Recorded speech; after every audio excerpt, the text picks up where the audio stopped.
Hello everyone, welcome to Bansal academy of law. आज हम legal clerk का पेपर डिस्कस करेंगे जो कि अभी 8 जुलाई को हुआ था पंजाब में। ये पेपर में आपको ना अदर लीगल एग्जाम जो आप जो भी दे रहे हैं उसमें प्रीवियस ईयर क्वेश्चन अगर रिपीट हो रहे हैं तो उसमें आपको हेल्पफुल होगा। और जिन्होंने लीगल क्लर्क का पेपर दिया है तो वो अपने आंसर इससे मिला सकते हैं। तो चलिए हम स्टार्ट करते हैं। हमारे पास क्वेश्चन है जी कि which one of the following is not a fundamental right as per the constitution of India. देखिए इसमें फर्स्ट ऑप्शन है जी right to equality. Right to equality हमारे पास 14 में दिया हुआ है। राइट टू ट्रेड हमारे पास आर्टिकल 19 में है। और right to freedom of speech and expression ये भी आर्टिकल 19 में हमें मिलता है। तो हमारे पास आंसर क्या हो गया जी, राइट टू प्रॉपर्टी। उसके बाद नेक्स्ट क्वेश्चन है जी कि in which case it was held that the evidence can be recorded by the video conference. देखिए सेक्शन 273 ऑफ सीआरपीसी हमें बताता है कि जो भी एविडेंस है वो जो विटनेस है उसकी प्रेजेंस में होंगे, अक्यूज की प्रेजेंस में होंगे, कोर्ट में होंगे। लेकिन state of Maharashtra versus Praful Desai 2003 की केस है जी, इसमें सुप्रीम कोर्ट ने अलाउड किया था कि वीडियो कॉन्फ्रेंस से भी हम क्या कर सकते हैं, एविडेंस को रिकॉर्ड कर सकते हैं। नेक्स्ट क्वेश्चन है जी कि which legal document was executed by Maharaja Hari Singh ruler of Jammu and Kashmir in 1947 agreeing to accede to India. देखिए इसका आंसर है जी इंस्ट्रूमेंट ऑफ एक्सेशन जो कि 1947 को क्या हुआ था, साइन हुआ था।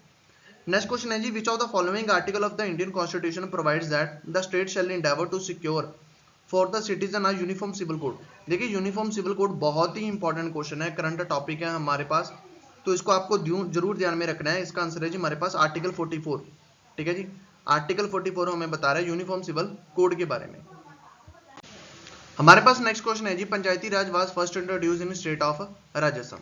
ठीक है जी, पंचायती राज को फर्स्ट टाइम राजस्थान में इंट्रोड्यूस किया गया था। और पंचायती राज का आप वैसे कॉन्स्टिट्यूशन में प्रोविजन भी ध्यान में रख सकते हैं कि हमारे पास पार्ट 9 में पंचायती राज के बारे में लिखा हुआ और शेड्यूल 11 भी पंचायती राज से रिलेट करता है। नेक्स्ट क्वेश्चन है जी every suit shall be institute in competent court. देखिए हमारे पास ना सेक्शन 15 है जी, सेक्शन 15 और सेक्शन 6 ऑफ सीपीसी ये हमें बता रहा है पेक्यूनरी ज्यूरिडिक्शन के बारे में। सेक्शन 6 हमें बताता है कि पेक्यूनरी ज्यूरिडिक्शन क्या होती है और सेक्शन 15 हमें बताता है कि हमें सबसे लोएस्ट कोर्ट में जाना है। तो यही है हमारे पास आंसर, सब इसका आंसर क्या है जी, लोएस्ट ग्रेड कोर्ट। उसके बाद नेक्स्ट क्वेश्चन है जी court can order separate trials. देखिए हमारे पास ऑर्डर टू रूल 6 रूल 6 में साफ साफ लिखा हुआ है कि सेपरेट ट्रायल करने के लिए कोर्ट डिसाइड करेगी कि मतलब कब सेपरेट ट्रायल होना चाहिए। ठीक है जी, summon can be serve to witness. देखिए विटनेस के लिए ना समन सर्व करने के लिए हमारे पास ऑर्डर 16 है, लेकिन ऑर्डर 16 में ना साफ साफ लिखा हुआ है कि समन को कैसे सर्व करना है वो हम ऑर्डर 5 में देखेंगे। ऑर्डर 5 में ना हमारे पास व्हाट्सएप मैसेज या अनाउंसमेंट ऑफ टेलीविजन ऐसी कुछ नहीं है। और वर्नैकुलर न्यूज़पेपर होता है, नॉन वर्नैकुलर न्यूज़पेपर नहीं होता। तो हमारे पास आंसर क्या है जी, फैक्स एंड ईमेल। ऑर्डर 5 में साफ साफ लिखा हुआ है कि फैक्स और ईमेल से भी क्या हो सकते हैं, सम्मन भेजे जा सकते हैं। चलिए नेक्स्ट क्वेश्चन पे चलते हैं। नेक्स्ट क्वेश्चन है जी हमारे पास presumption as to the foreign judgement is raised by section. देखिए हमारे पास ना सेक्शन 14 है, वो हमें बता रहा है कि फॉरेन जजमेंट के लिए हम शेल प्रिजम्पशन लेंगे। ठीक है जी, शेल प्रिजम्पशन मतलब रिबटेबल प्रिजम्पशन ऑफ लॉ। ठीक है जी, सेक्शन 13 हमें बता रहा है फॉरेन जजमेंट के बारे में कि फॉरेन जजमेंट कब कंक्लूसिव मानी जाएगी। 6 कंडीशंस दी हुई हैं, उस कंडीशंस में कंक्लूसिव नहीं मानी जाएगी। ठीक है जी, सेक्शन 16 हमें मोल प्रॉपर्टी के बारे में बता रहा है कि कहाँ पे सूट फाइल होगा। एंड सेक्शन 15 हमें बता रहा है लोएस्ट ग्रेड में ही क्या होगा, सूट फाइल होगा जी। ठीक है जी, पेक्यूनरी ज्यूरिडिक्शन के बारे में। उसके बाद हमारे पास क्वेश्चन है अ प्लेंट कैन बी रिजेक्टेड। देखिए प्लेंट को रिजेक्ट करने के लिए हमारे पास ऑर्डर 7 रूल 11। ठीक है जी, ऑप्शन ए हमारे पास क्या हो जाएगा, करेक्ट ऑप्शन हो जाएगा। नेक्स्ट क्वेश्चन है जी रेस्ट सब जुडी। रेस्ट सब जुडीज हमारे पास सेक्शन 10 में दिया हुआ है, जो हमें बता रहा है कि 2 पेंडिंग केसेस में ही क्या लगेगा, रेस्ट सब जुडीज लगेगा। ठीक है जी, दोनों ही केस पेंडिंग होने चाहिए।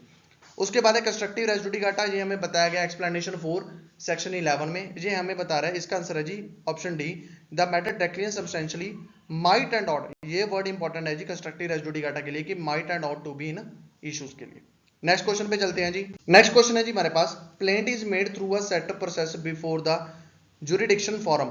देखिए प्लेंट को ना आपको एक बात ध्यान में रखनी है हमेशा के लिए कि प्लेंट और रिटन स्टेटमेंट हमेशा फॉर्मल एक्सप्रेशन होंगे।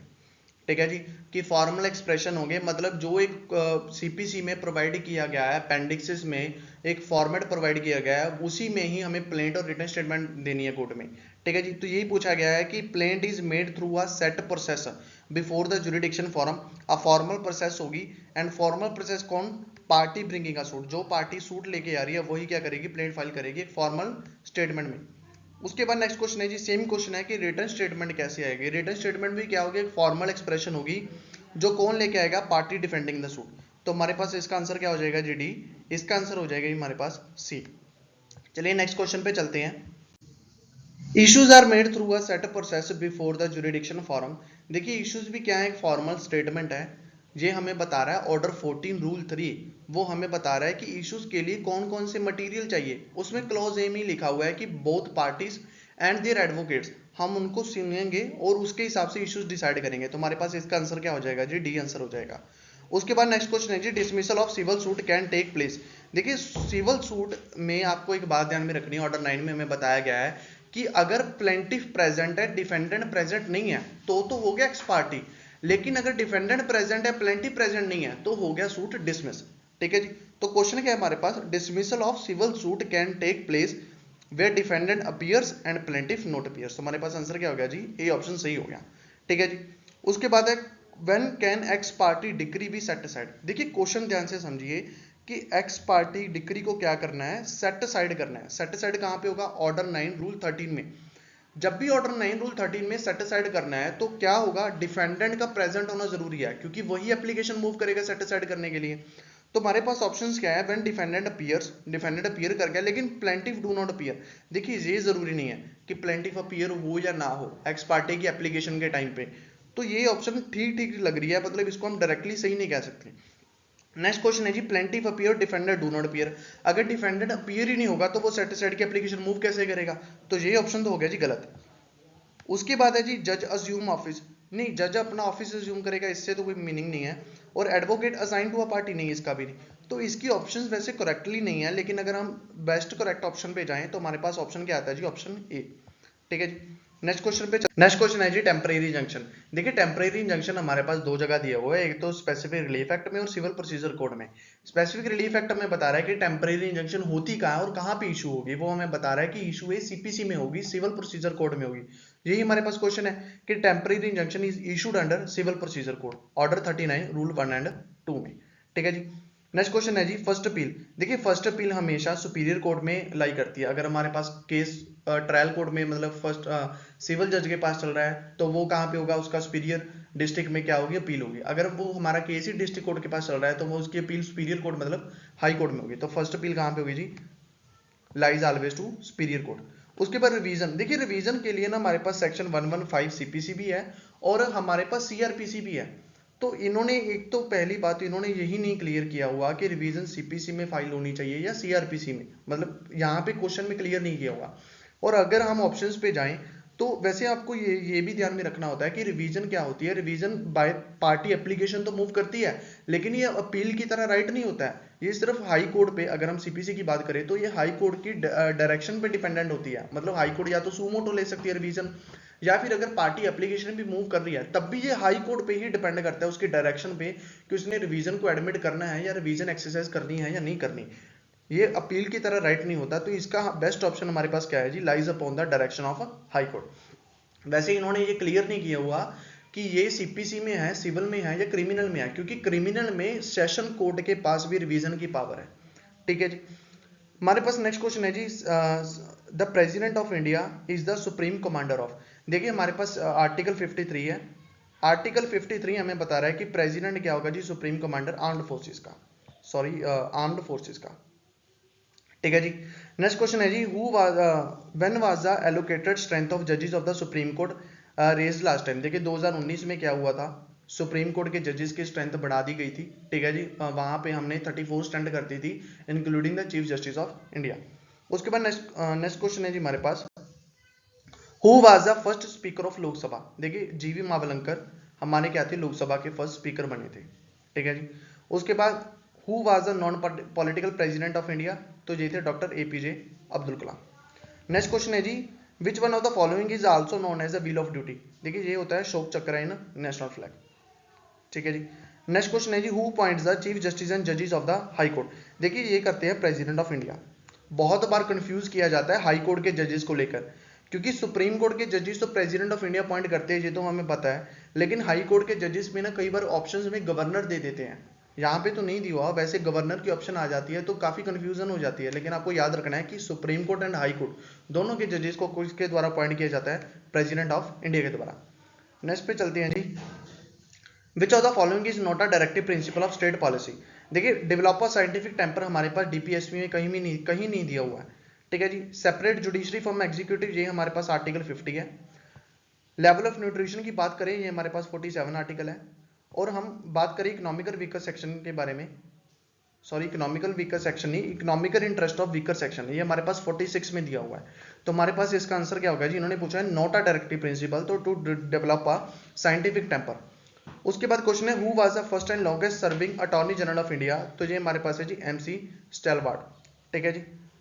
विच article of the constitution of India gives power to the supreme court as a court of record. देखिए कोर्ट ऑफ रिकॉर्ड के बारे में हमारे पास दिया हुआ है आर्टिकल 129 में, ठीक है जी। उसके बाद और हाई कोर्ट की बात करें तो हाई कोर्ट के पास है कोर्ट ऑफ रिकॉर्ड की पावर 215 में। उसके बाद who was the first chief justice of Punjab and Haryana high court in 1966, तो ये है हमारे पास मेहर सिंह, जस्टिस मेहर सिंह। ये सारे जस्टिस मेहर सिंह के बाद आए हैं जी, 66 के बाद आए हैं। तो हमारे पास एट उस टाइम के करंट थे justice Mehar Singh. Next question पे चलते हैं। नेक्स्ट क्वेश्चन है जी हमारे पास, which is the present sanction strength of the जजेस of the Delhi high court, तो ये है हमारे पास 60। देखिए 45 हमारे पास दिल्ली में एज टाइम परमानेंट है जी एंड 15 टेम्परेरी है, तो चीफ जस्टिस को इंक्लूड करके वो 60 जजेस की स्ट्रेंथ बनती है। उसके बाद है जी, who has been the first official governor general of India. देखिए वारन हास्टिंग तो गवर्नर जनरल ऑफ क्या थे, बंगाल थे। उसके बाद बात करें विलियम बेंटिंग की, तो ये हमारे पास 1833 के अप्रोक्सीमेट आए थे, तो ये हमारे क्या बने थे, गवर्नर जनरल ऑफ इंडिया, ठीक है जी। उसके बाद तो हमारे पास ऑप्शन क्या आ जाएगा जी, सी आ जाएगा। Next question is the retirement age of जजेस of the high court at present is 62। देखिए आपको एक सिंपल जी, वैसे मैं आपको फार्मूला बताता हूँ, ये आपको याद रखना है कि अगर कभी भी सेंटर की रिक्वायरमेंट पूछी जाए ना, सेंटर की एज की रिटायरमेंट पूछी जाए, जो कि सेंटर की पोस्ट है, जैसे कोई भी सुप्रीम कोर्ट के जजेस या फिर कैग की पोस्ट, ऐसे कोई भी सेंटर की पोस्ट है, तो उसमें एज दी हुई है 65। और अगर वो वही पोस्ट स्टेट की हो जाए, जैसे स्टेट के जजेस हो गए, ठीक है जी, ऐसे सभी में क्या दी हुई है कॉन्स्टिट्यूशन में 62 ईयर्स, ठीक है जी। नेक्स्ट पे चलते हैं ना, constitution assembly was formed on the recommendation of cabinet mission, ये हमारे पास 1946 में आया था, जब वर्ल्ड वार खत्म हुई। वर्ल्ड वार खत्म होने के एक साल बाद हमारे पास कैबिनेट मिशन प्लान आए थे 1946, जो तीन लोग लेके आए थे, तो Patrick Lawrence, A V Alexander and sir Cripps, ठीक है जी। तो यही आए थे कैबिनेट मिशन प्लान लेके 1946 पे, तो इसी से ही हमारा क्या बना था, कॉन्स्टिट्यूशन असेंबली बनाई गई थी। उसके बाद है जी preamble is based upon, preamble हमारे पास ऑब्जेक्टिव रेजोल्यूशन के ऊपर बेस है। ऑब्जेक्टिव रेजोल्यूशन 13 दिसंबर 1946 में पंडित जवाहरलाल नेहरू ने पेश किया था, रिप्रेजेंट किया था, ठीक है जी, जिसको अडॉप्ट किया गया था 22 जनवरी 1947 को, ठीक है जी। नेक्स्ट क्वेश्चन पे चलते हैं। नेक्स्ट क्वेश्चन है जी हमारे पास, Rishabh is charged with the cheating tumble and manner in which he cheat, tumble is not set out in the charge और set is out is incorrectly. Rishabh defends himself, calls witness and gives his own account of the transaction. What will be the code inform? देखिए ये question हमारे पास section 215 CRPC से related करता है, उसकी I think illustration B है, ये आप प्लीज एक बार जरूर चेक कीजिएगा। आई थिंक इलस्ट्रेशन बी है चीटिंग के बारे में, वहां पे हमें बताया गया है कि जब भी कोई चीटिंग ऐसा होती है और जब भी कोई विटनेस को फ्रेम चार्जेस जो उसके प्रॉपर फ्रेम नहीं किए गए, लेकिन जब भी अक्यूज खुद को प्रॉपर तरीके से डिफेंड कर पा रहा है, तो वो मटेरियल नहीं करता कि चार्ज में इनकरेक्शन थी या चार्ज में एरर थे। तो यही है हमारे पास आंसर सी, द कोर्ट में infer from the omission to set out the manner of cheating is not material, ठीक है जी। उसके बाद है जी summon to material witness to examine a person present in provided in section 311। देखिए इसका आंसर आ जाएगा जी 311 CRPC, ठीक है जी। 309 की बात करें तो ये रिमांड की बात कर रहा है, जब भी ट्रायल चल रहा होगा कि ट्रायल के टाइम प्रोसीजर कैसा चलेगा। और 313 बात कर रहा है कि अक्यूज की स्टेटमेंट के बारे में, ठीक है जी। और 315 अक्यूज एज अ विटनेस के बारे में बता रहा है। उसके बाद ये सर्च वारंट इशू होता है जी हमारे पास सेक्शन 93 में, ठीक है जी। 93 में जो सर्च वारंट इशू हो रहा है वो कैसा होगा जी, where court has reason to believe that the summon to be produce a document और a thing and will not produce. जब भी किसी पर्सन को समन किया गया है एंड कोर्ट को रीजन टू बिलीव है कि वो पर्सन डॉक्यूमेंट पेश नहीं करेगा, तब क्या हो सकते हैं, सर्च वारंट इशू हो सकते हैं। नेक्स्ट क्वेश्चन है जी, as per the section 26 of the any offence under section 276 and section 376A to D of IPC shall be tried as far as practicable in by the court presided by। देखिए ये section 26 ना CRPC की बात कर रहे हैं I think, and section 270 ये misprint है जी, ये यहाँ पे 376 आना चाहिए, ठीक है जी, 376 आना चाहिए, 376 and 376 A and D of IPC shall be tried bye. हाँ जी, सेक्शन 26 हमें बता रहा है कि जब भी 376 रेप के केस में एक वुमेन ऑफिसर ही क्या करेगी, उसको प्रिजाइड करेगी कोर्ट को। लेकिन कौन सी वुमेन ऑफिसर, जो हमें फर्स्ट शेड्यूल में दी हुई है। फर्स्ट शेड्यूल में 376 का केस कौन ट्रायल करता है, कौन ट्रायल करता है जी, कोर्ट ऑफ सेशन। तो ठीक है जी, तो हमारे पास मेनली वहां पे वुमेन जज होनी चाहिए, वुमेन ऑफिसर होनी चाहिए। तो हमारे पास ऑप्शन क्या है, आज जुडिशियल मैजिस्ट्रेट नहीं, क्योंकि हमारे पास तो फर्स्ट शेड्यूल में क्या बताया गया है कि कोर्ट ऑफ सेशन ट्रायल करती है। Women judicial magistrate first class नहीं, ऐसा भी 26 में स्पेशली कुछ नहीं बोला गया है। वुमेन ऑफ हाई कोर्ट जज नहीं, हाई कोर्ट तो ट्रायल नहीं करती, ओनली 407 में अगर ट्रांसफर हो तब भी ट्रायल करती है। और वुमेन चीफ जुडिशियल मैजिस्ट्रेट, तो ये भी ऑप्शन नहीं है। तो ये ऑप्शन आई थिंक ये क्वेश्चन अच्छे से फ्रेम नहीं किया हुआ, ये क्वेश्चन के ऑप्शन करेक्टली फ्रेम नहीं है। अगर हम बेस्ट ऑप्शन पे जाएं तो ऑप्शन बी बेस्ट ऑप्शन हो सकता है, लेकिन ये क्वेश्चन प्रॉपर फ्रेम नहीं है, ठीक है जी। चलिए नेक्स्ट क्वेश्चन पे चलते हैं। FIR is not a substantive piece of evidence, ठीक है जी। बाकी ऑप्शंस भी देख लेते हैं। इज अ सब्सटेंटिव एविडेंस, नहीं सब्सटेंटिव एविडेंस नहीं है, ठीक है जी। Substantive evidence on the declaration state law, नहीं स्टेट लॉ, तो क्या करना है इसमें, सुप्रीम कोर्ट नहीं, ठीक है जी। FIR is not a substantive piece of evidence, तो हमारे पास आंसर क्या आ गया जी, C. District magistrate are under control of state government. Section 24 हमें क्लियरली बता रहा है कि डिस्ट्रिक्ट मैजिस्ट्रेट क्या होंगे, स्टेट गवर्नमेंट के अंडर कंट्रोल होंगे। उसके बाद क्या है जी हमारे पास, सॉरी सेक्शन 24 नहीं है, मैंने सेक्शन गलती से बता दिया, ये आई थिंक सेक्शन 20 और 21 है, मैं क्लियर नहीं हूँ, मुझे याद नहीं अभी, आप प्लीज चेक कर लीजिएगा। सेक्शन 24 तो पब्लिक प्रोसिक्यूटर के बारे में बता रहा है CRPC का, ये 20 या 21 आई थिंक वो हमें एग्जीक्यूटिव मैजिस्ट्रेट के बारे में बता रहा है, वहां पे दिया हुआ है कि स्टेट गवर्नमेंट के अंडर होंगे। उसके बाद है जी, statement made under section 161 CRPC during the investigation of cross case is, ये इसका आंसर आ जाएगा जी, not at all admissible in the main case. चलिए नेक्स्ट क्वेश्चन पे चलते हैं। नेक्स्ट क्वेश्चन है जी, under the provision of code of criminal procedure 1973 confessions. देखिए कन्फेशन 164 में जुडिशियल मैजिस्ट्रेट के द्वारा रिकॉर्ड किए जाते हैं। तो हमारे पास ऑप्शन क्या है, only the magistrate enjoy the power recording the confession, ये ऑप्शन सही लग रही है। Can only be made to authorise person, नहीं अथॉराइज तो किसी को नहीं किया जाता, वहां पे तो जुडिशियल मैजिस्ट्रेट को एक्सप्रेसली पावर प्रोवाइड की गई है। मेड टू पुलिस ऑफिसर नहीं, पुलिस ऑफिसर को कन्फेशन कभी भी वैलिड नहीं होता, ये हमें क्लियरली बता रहा है सेक्शन 26 हमें एविडेंस का बता रहा है। उसके बाद made by the accused while in the police custody, नहीं पुलिस कस्टडी में पुलिस ऑफिसर को कन्फेशन 26 इंडियन एविडेंस एक्ट इसको वैलिड नहीं बना रहा है। तो हमारे पास ऑप्शन क्या आ जाएगा, option A. Public prosecutor are appointed by the centre और state government in the consultation of high court, ठीक है जी। हाई कोर्ट की कंसल्टेशन पे ही क्या किए जाते हैं, पब्लिक प्रोसिक्यूटर अपॉइंट किए जाते हैं। नेक्स्ट क्वेश्चन है जी, a police officer to be appointed as a station house officer must be with the minimum rank of superintendent of police, deputy superintendent, sub inspector, head constable. देखिए हमारे पास ने एक सेक्शन 2 है जी, section 2 clause O of CRPC, वो हमें बता रहा है कि जो भी पुलिस SHO होगा, ठीक है जी, स्टेशन हाउस ऑफिसर, वो हमेशा above the rank of constable होना चाहिए। Above the rank of constable मतलब above the rank of constable मतलब कि उसकी मिनिमम क्या रैंक होनी चाहिए, हेड कांस्टेबल की होनी चाहिए। तो हमारे पास आंसर क्या आ गया जी, हेड कांस्टेबल। उसके बाद है जी हमारे पास, अब पुलिस ऑफिसर में अरेस्ट विदाउट वारंट, ठीक है जी, पुलिस ऑफिसर कब अरेस्ट करेगा, ये हमें विदाउट वारंट, ये हमें बता रहा है 41 कि कॉग्निजेबल केस में अरेस्ट कर सकता है। लेकिन अभी हम ऑप्शन पे जाएं, अ person who commit non cognizable offence, नहीं नॉन कॉग्निजेबल ऑफेंस में ऐसे डायरेक्टली अरेस्ट नहीं हो सकता without warrant. A person who commit cognizable offence, ये हमें सही लग रहा है, अ person who commit cognizable offence in his presence, तो देखिए ये ऑप्शन हो जाएगा करेक्ट। एक बार डी भी पढ़ लेते हैं, a person who commit non cognizable, नहीं नॉन कॉग्निजेबल में नहीं होगा, ठीक है जी। देखिए ऑप्शन बी और सी में कंफ्यूजन है कि कॉग्निजेबल ऑफेंस में या cognizable offence in is present. देखिए तो इसमें हम क्या करेंगे, ऑप्शन सी को करेक्ट लगाएंगे, बी को नहीं। क्यों? क्योंकि बी में ना अगर हम 41 पढ़ते हैं तो वहां पे दिया गया हुआ है कि अगर 7 साल से कम की सजा है ना, मतलब कॉग्निजेबल ऑफेंस तो है लेकिन उसकी पनिशमेंट 7 साल से कम है, तो वहां पे पुलिस ऑफिसर डायरेक्टली अरेस्ट नहीं कर सकता, उसको कुछ कंडीशंस में ही अरेस्ट कर सकता है। लेकिन अगर वो cognizable offence in his presence है तो वो क्या कर सकता है, डायरेक्टली अरेस्ट कर सकता है, चाहे उसकी पनिशमेंट कितनी भी हो, 7 साल से कम हो, कैसी भी हो, कोई फर्क नहीं पड़ता, डायरेक्टली वो क्या कर सकता है, अरेस्ट कर सकता है। उसके बाद हमारे पास क्वेश्चन है जी, an accused has a right, accuse का क्या राइट है जी, to meet his advocate his choice, हाँ जी ये राइट है जी, हमारे पास क्लियरली बताया गया है सीआरपीसी में। टू प्रेस कॉन्फ्रेंस, नहीं ऐसा कोई राइट नहीं बताया गया है।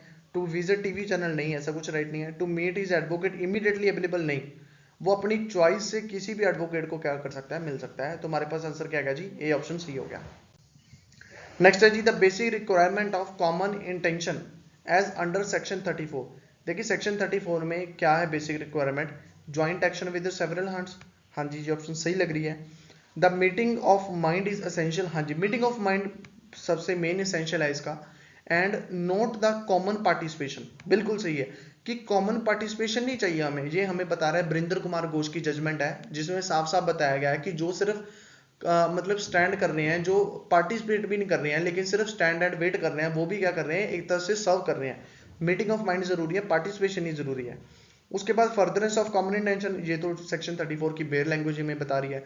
और ऑल ऑफ अबव, तो हमारे पास आंसर क्या आ जाएगा जी, all of above. In which of the following the offence of abetment could conspiracy be committed, in which of the following the offence of abetment could conspiracy be committed. Option A है जी threat, option B attempt, option B preparation, option C attempt, option D conspiracy. देखिए इसमें ना question या तो properly frame नहीं है, तो आंसर तो इसका कॉन्स्पिरेसी ही आना चाहिए क्योंकि अदर कोई ऑप्शन भी करेक्ट नहीं लग रही है।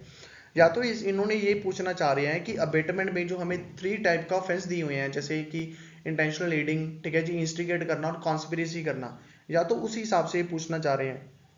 तो इसका आंसर तो डी बन रहा है और तो कोई आंसर बन ही नहीं रहा इसका। चलिए नेक्स्ट पे चलते हैं। Punishment for criminal conspiracy is given under, तो ये तो हमारे पास आंसर क्या आ जाएगा जी 120 बी। क्रिमिनल कॉन्स्पिरेसी डिफाइन कहाँ पे है 120 ए में, एंड पनिशमेंट कहाँ पे है 120 बी में।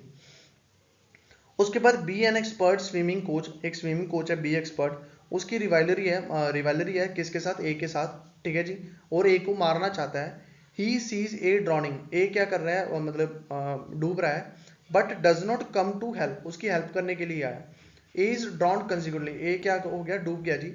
बी इज गिल्टी ऑफ, देखिए एक बात समझिए, जब भी हमने किसी भी पर्सन को मर्डर या कल्पेबल होमिसाइड या किसी भी चीज के लिए पनिशमेंट करनी है, तो उस पनिशमेंट के लिए पर्सन का एक्टस री एंड मेंस री जरूरी है, ठीक है जी, कि पर्सन ने कुछ ना कुछ एक्ट किया हो और उस एक्ट करने के लिए उसका कोई ना कोई मेंस री हो, उसकी बैड इंटेंशन हो, ठीक है। यहाँ पे क्या हो रहा है, ए डूब रहा है, लेकिन यहाँ पे बी की वजह से नहीं डूब रहा, वो खुद ही डूब रहा था। अभी बी की मॉरल ड्यूटी है कि वो उसको बचाए, वैसे तो मॉरल ड्यूटी है, लेकिन मॉरल ड्यूटी अगर वो नहीं निभा रहा तो इसका मतलब ये तो नहीं ना कि उसके पनिशमेंट मिले, ठीक है जी। ऐसे ही क्वेश्चन और भी आता है कि अगर हमने भूखे को खाना नहीं दिया और भूखा वो मर गया, तो उसमें हमारी कोई गलती नहीं है, वो हमारी मॉरल ड्यूटी है, हमारी मतलब मर्जी है कि हमने उसको करना है या नहीं करना, ठीक है जी। तो इसका आंसर क्या आ जाएगा जी, नो ऑफेंस आ जाएगा, क्योंकि मॉरल ड्यूटी अगर नहीं फुलफिल हो रही है तो उसमें पनिशमेंट नहीं दी जाती, ना ही वो क्रिमिनल यूज ऑफ फोर्स होगा, ना ही वो कल्पेबल होमिसाइड होगा, ना ही मर्डर होगा। उसके बाद है section 304A as inserted in the IPC is sufficient to cover the cases of dowry death, नहीं वो 304B में है जी। उसके बाद road accident with driving with due care, नहीं रोड एक्सीडेंट के बारे में हो सकता है, लेकिन रोड एक्सीडेंट के डायरेक्टली सेक्शन है जी हमारे पास 279 आईपीसी का, वो 304A में कवर हो सकते हैं नेग्लिजेंस के केसेस में, ठीक है जी। अगर ऑप्शंस पढ़ते हैं other, causing death by rash और ये सही है जी, तो यही हमारे पास क्या दिया हुआ है 304A में 304A में हमारे पास दिया हुआ है, कॉजिंग डेथ बाय रैश नहीं, एंड नहीं है जी, और है वहां पे 304A की बेरिंग लैंग्वेज में हमारे पास और है, तो हमारे पास आंसर क्या आ जाएगा जी, सी आ जाएगा। नेक्स्ट क्वेश्चन है जी, an injury caused can be seen as grievous. देखिए इंजरी को ग्रीवियस कब माना जाएगा, देखिए इंजरी हमारे पास क्या है, एक तो 119 में दिया हुआ है हार्ट के बारे में, सिंपल हार्ट के बारे में, और वही हार्ट क्या हो जाएगा, ग्रीवियस हो जाएगा जब वो 320 में फॉल हो जाए, ठीक है जी। तो हमारे पास an injury caused can be seen as grievous by doctor, by medical board, merely endangering life by real loss of life. देखिए क्वेश्चन क्या है कि किसी भी अगर किसी को मतलब इंजरी होती है तो उसको ग्रीवियस कब माना जाएगा? अगर उसने रियल लाइफ ही लॉस कर दी तो वो इंजरी ग्रीवियस नहीं मानी जाएगी, मतलब वो तो फिर या तो कल्पेबल होमिसाइड या मर्डर या अटेम्प्ट टू मर्डर में कवर्ड हो जाएगा। लेकिन अगर वो इंडेंजर टू लाइफ है, ये हमने ये हमारे पास सेक्शन 320 में जो 8 क्लॉजेज हैं जो ग्रीवियस हर्ट के बारे में बता रहा है, उसमें बताया गया है कि अगर कोई इंजरी इंडेंजर टू लाइफ है तो वो क्या हो जाएगी? ग्रीवियस हर्ट में चेंज हो जाएगी। तो हमारे पास ऑप्शन क्या होगा जी? ऑप्शन सी होगा जी। उसके बाद है जी, in which of the following situation the offence of simple hurt is caused. Simple hurt कहाँ पे है जी? जब पुलिंग ऑफ टीथ, नहीं ये तो ग्रीवियस हर्ट है जी। फिस्टिंग मतलब मुक्का मारना, fisting on the I resulting in loss of vision, अगर लॉस ऑफ विजन हो जाएगा तो वो भी क्या है? ग्रीवियस हर्ट है। Fisting of year on resulting in loss of hearing, अगर किसी के पर्सन का लॉस ऑफ ईयर हो जाए तो वो भी क्या है? ग्रीवियस हर्ट है, वो सिंपल हर्ट नहीं है। ठीक है जी। कोर्स ऑफ अटैक के दोबारा मतलब किसी को फिस्टिंग करना, तो ये ऑप्शन क्या होगा जी? बी ऑप्शन सही हो गया जी। उसके बाद ऑफेंस ऑफ थेट रिलेट टू, देखिए ऑफेंस ऑफ थेट मूवेबल प्रॉपर्टी के साथ रिलेट करता है। अगर हम ऑप्शंस पढ़े, ए ऑप्शन है जी मूवेबल प्रॉपर्टी, बी ऑप्शन है movable as well as immovable, C option है immovable property severed from that, तो ये भी सही है। अगर कोई इमूवेबल प्रॉपर्टी है उसको हमने अर्थ से सर्व्ड कर दिया तो वो भी क्या बन गई? मूवेबल बन गई। तो हमारे पास ऑप्शन क्या आ जाएगा जी? ऑप्शन ए एंड सी। चलिए नेक्स्ट पे चलते हैं। A steal a ring from B, X take it dishonestly from A, X is guilty of. देखिए इसमें क्या है कि एक बी की रिंग थी, बी एक लॉफुल ओनर था, उसकी एक रिंग थी, वो किसने चुरा ली? ए ने। और जब ए के पास पोजेशन चला गया तो उससे डिसऑनेस्टली किसने ले ली? एक्स ने। ठीक है जी। तो हमारे पास no offence as A is not a lawful owner नहीं। देखिए जो भी प्रॉपर्टी के ऑफेंसेस है ना वो रिलेटेडली पोजेशन के अगेंस्ट होते हैं, तो ये तो ऑप्शन गलत हो गया जी, क्योंकि उसने डिसऑनेस्टली लिए ए से, ए के पास पोजेशन था। उसके बाद बी है जी क्रिमिनल मिसअप्रोप्रिएशन, ये हो सकता है। सी अबेटमेंट, नहीं अबेटमेंट का तो यहाँ पे कोई लेना देना ही नहीं है, और क्रिमिनल कॉन्स्पिरेसी भी नहीं है, क्योंकि यहाँ पे कोई दो पर्सन नहीं है, ना ही कॉन्स्पिरेसी बताई गई है। तो हमारे पास ऑप्शन क्या आ गया जी? ऑप्शन बी आ गया। उसके बाद है जी which of the following is an essential element of criminal breach of trust. Criminal breach of trust के लिए बेसिकली ऑप्शन ए है हमारे पास ट्रांसफर ऑफ पोजेशन, तो ये तो सही लग रहा है कि ट्रांसफर ऑफ पोजेशन होना चाहिए। ऑप्शन बी है टेकिंग प्रॉपर्टी बाय फ्रॉड, नहीं वहां पे प्रॉपर्टी टेकिंग नहीं होती है, वहां पे तो ट्रांसफर ऑफ पोजेशन होता है। कॉन्ट्रेक्चुअल रिलेशनशिप नहीं है, ऐसी कोई बात नहीं की गई है वहां पे। और मूवेबल नेचर नहीं, प्रॉपर्टी वहां पे ना सिर्फ वर्ड यूज किया गया 407 में प्रॉपर्टी, तो हम ये नहीं कह सकते कि सिर्फ मूवेबल प्रॉपर्टी होनी चाहिए। तो हमारे पास आंसर क्या आ गया जी? Transfer of possession. ठीक है जी। Double jeopardy deals with, देखिए डबल जियो पार्टी में दो जगह बताया गया है, एक तो है जी आर्टिकल 20, आर्टिकल 20 ऑफ कॉन्स्टिट्यूशन, और एक है हमारे पास सेक्शन 300 ऑफ सीआरपीसी। ठीक है जी। द प्रोसिक्यूशन और punishment of a person twice the same offence, ये सही लग रहा है कि दो बारी पनिशमेंट किसी भी पर्सन को नहीं दी जा सकती सेम ऑफेंस के लिए, यही होता है डबल जियो पार्टी का प्रिंसिपल। उसके बाद बी ऑप्शन है द प्रोसिक्यूशन और punishment of a person for the same offence, नहीं यहाँ पे दा आ गया, दा मीन्स वन ऑफेंस, तो ये ऑप्शन होगी गलत, क्योंकि ट्वाइस नहीं दी जा सकती। उसके बाद है जी द प्रोसिक्यूशन और punishment of a person twice, नहीं डिफरेंट ऑफेंस, तो ये ऑप्शन भी क्या हो गया? गलत। तो हमारे पास आंसर क्या आ गया जी? ऑप्शन ए आ गया जी। उसके बाद है how many person are required to constitute an offence of rioting. देखिए राइटिंग हमारे पास है 146 ऑफ आईपीसी में, राइटिंग के लिए अनलॉफुल असेंबली चाहिए, और अनलॉफुल असेंबली 141 हमें बता रहा है आईपीसी का कि अनलॉफुल असेंबली के लिए मिनिमम कितने पर्सन चाहिए? 5। ठीक है जी। नेक्स्ट क्वेश्चन पे चलते हैं। Relevancy of facts part of same transaction, देखिए सेम ट्रांजेक्शन मतलब रेजगेस्ट है। ठीक है जी। उसकी रेलिवेंसी, वहां उसकी रेलिवेंसी हमारे पास बताई गई है सेक्शन 6 ऑफ एविडेंस एक्ट में। ठीक है जी। नेक्स्ट पे चलते हैं जी। नेक्स्ट क्वेश्चन है जी relevancy facts are made admissible in which section. देखिए रेलिवेंसी फैक्ट क्या कौन कौन से रेलिवेंट होंगे, ये हमें बताया गया है सेक्शन 6 to 55 में, लेकिन 6 to 55 में फैक्ट्स रेलिवेंट होंगे ये कौन बता रहा है हमें? सेक्शन 5। सेक्शन 5 हमें बता रहा है कि जो जो फैक्ट 6 to 55 में दिए गए हैं वो रेलिवेंट हो गए, तो यही हमारे पास क्वेश्चन था। उसके बाद relevancy of facts of conduct is discussed. देखिए कंडक्ट के बारे में बताया गया सेक्शन 8 में। ठीक है जी। कंडक्ट जो प्रीवियस कंडक्ट और सब्सिक्वेंट कंडक्ट दोनों ही क्या होंगे? रेलिवेंट होंगे। सेक्शन 59 हमें बता रहा है ऑरल एविडेंस के बारे में। ठीक है जी। सेक्शन 59 हमें बता रहा है, ऑप्शन है ऑरल एविडेंस के बारे में। और उसके बाद special provision as to the evidence relating to electronic record is contained in 65 नहीं, वो तो सेकेंडरी एविडेंस के बारे में बता रहा है। 65 है, ठीक है जी, ये हमें बता रहा है इलेक्ट्रॉनिक रिकॉर्ड के बारे में। 66 ए नाम का कोई सेक्शन ही नहीं है। 66 हमें नोटिस के बारे में बता रहा है, तो ये भी नहीं है। तो हमारे पास आंसर क्या है जी, ऑप्शन बी। नेक्स्ट क्वेश्चन पे चलते हैं। नेक्स्ट है जी प्रिजम्पशन ऑफ बीइंग अलाइव। देखिए प्रिजम्पशन ऑफ बीइंग अलाइव और डेथ, तो दोनों ही क्वेश्चन साथ में, प्रिजम्पशन ऑफ बीइंग अलाइव और डेथ। देखिए ये हमारे पास दिए हुए सेक्शन 107 में प्रिजम्पशन ऑफ बीइंग अलाइव कि अगर किसी पर्सन को लास्ट 30 ईयर्स में देखा गया है तो उसको ये माना जाएगा कि वो पर्सन अभी जिंदा है, प्रिजम्पशन ऑफ अलाइव। लेकिन अगर उसको पिछले 7 साल में उसके नॉन पर्सन ने नहीं देखा है तो ये माना जाएगा कि वो मर चुका है, presumption of death under section 108 में। तो इस क्वेश्चन का 116 का आंसर आ गया जी हमारे पास ऑप्शन बी, और 117 क्वेश्चन का प्रिजम्पशन ऑफ डेथ का आ गया जी 108 सेक्शन सी। उसके बाद है जी privilege communication between client, privilege communication between client and council, ये हमारे पास प्रोटेक्टेड है जी सेक्शन 126 में। Privilege communication between husband and wife, ये हमें प्रोटेक्टेड है जी 122 में, ठीक है जी। उसके बाद ही टेस्ट आइडेंटिफिकेशन परेड, ये हमारे पास सेक्शन 54A ऑफ CRPC में बताया गया है कि जब भी किसी पर्सन को अरेस्ट किया जाता है तो उसकी क्या होगी, टेस्ट आइडेंटिफिकेशन परेड होगी, ठीक है जी। तो is done immediately after the arrest, तो ये ऑप्शन सही लग रहा है। Is not required unless the accused is proved guilty, नहीं, वो गिल्टी नहीं प्रूव्ड होता। तो टेस्ट आइडेंटिफिकेशन परेड का बेसिकली पर्पस क्या है कि हम अक्यूज्ड की पहचान करवा सके, तो ये तो ऑप्शन गलत हो गया जी। इज डन नहीं, टाइम के चार्जेस के टाइम पे नहीं होता, टेस्ट आइडेंटिफिकेशन परेड हमेशा इन्वेस्टिगेशन पे टाइम पे होती है। Is done at the FIR, नहीं, FIR के टाइम पे नहीं, क्योंकि उस टाइम तो अक्यूज्ड की आइडेंटिटी अननोन है ना, अक्यूज्ड तो पकड़े ही नहीं है, आइडेंटिटी तो परेड तो तब होगी ना जब अक्यूज्ड पकड़ा जाएगा, ठीक है जी। तो हमारे पास आंसर क्या आ गया जी, 120 का ए आ जाएगा। थैंक यू जी। ये था लॉ का पोर्शन जो भी PEET लीगल क्लर्क के एग्जाम में आया था, तो वो हमने कोशिश की है कि हमने सारा का सारा लॉ का पोर्शन हम डिस्कस करें। एंड अगर आप इसकी PDF लेना चाहते हैं, मतलब इस पूरे पेपर की या इस पर्टिकुलर पेपर की, तो आप हमारे टेलीग्राम चैनल पंसल अकेडमी ऑफ लॉ को ज्वाइन कर सकते हैं। इसका लिंक मैंने प्रोवाइड कर दिया है एंड मैं कमेंट सेक्शन में भी इसका लिंक दे दूंगा, तो आप वहाँ पे ज्वाइन करके इसकी PDF ले सकते हैं। Thank you ji.